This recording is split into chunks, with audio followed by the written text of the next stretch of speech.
Group ready to present to you about the mammalian eye. And here we are going to consider the human eye as an example of the mammalian eye.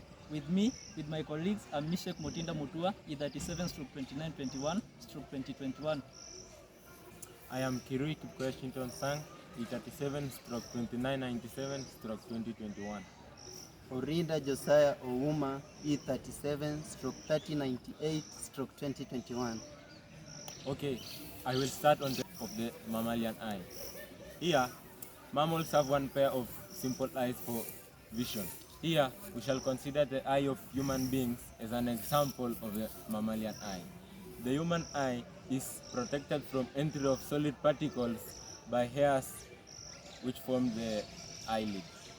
Above the eye is a raised portion of the skin which forms the eyelashes. The eyelashes helps to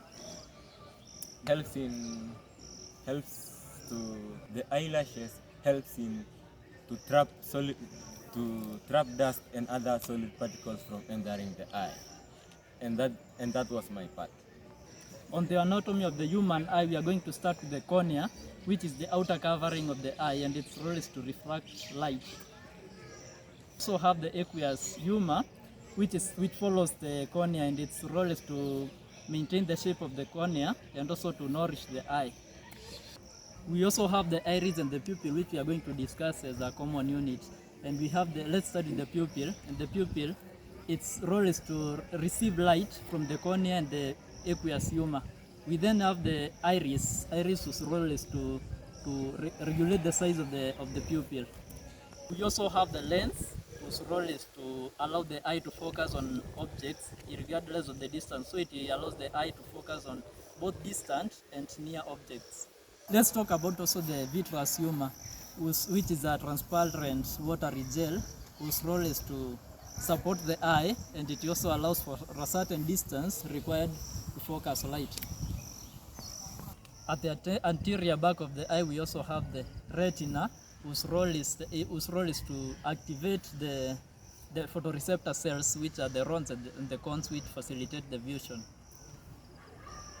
We have the optic nerve, which runs from the eye system to the brain system, and its role is to transmit vision signals or eye signals to the brain for translation of the images. Yeah. Let me invite my fellow group member to continue. At this juncture, after my colleagues have presented the morphology and the anatomy of the eye, I'm going to take you through the image formation.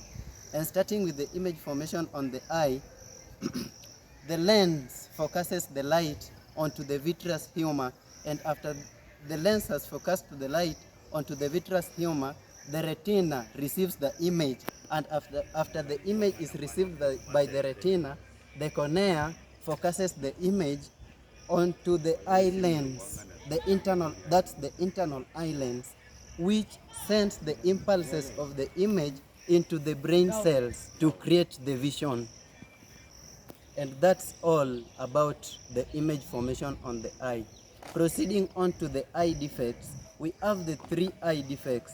That's the first one is the myopia, and the second one is the hyperopia, and the third one is the astigmatism. As I have stated that the defects include the myopia, the hyperopia, and the astigmatism, we are going to start with the myopia. And the myopic individuals are also known as the short-sighted individuals. They can see only the things which are clear. For example, this paper, they can only see it when it is close here, and when it's moved some distance, they can't see it clearly. And this is caused by the long nature of the eyeball, or when the cornea is curved, not being the normal shape, but when it's curved.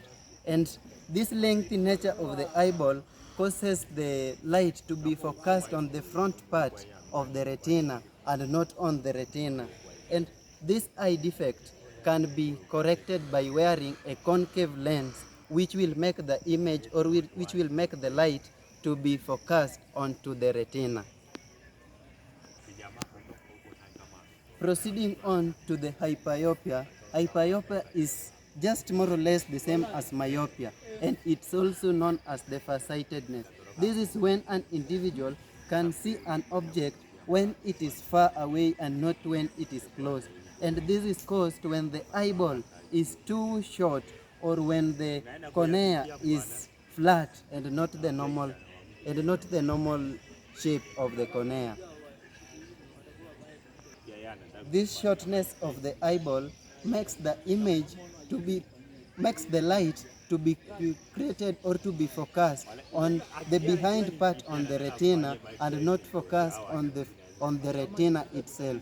And this hyperopia can be corrected only by wearing a convex lens so that the image can be positively prescribed.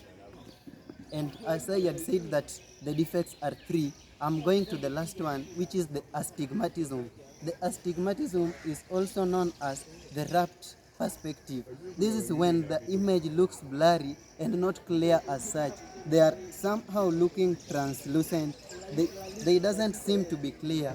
And this astigmatism is caused when the eyeball or the cornea is not clearly shaped. The cornea is being ball-like shaped rather than the normal curved shape. And this, after being ball-like shape, this makes the image to look blurry and not clear as such. And coming on to the correction of astigmatism, astigmatism can only be corrected when one wears a cylindrical lens rather than a spherical lens. And that's all about our group project on the mammalian eye. Thank you for your time.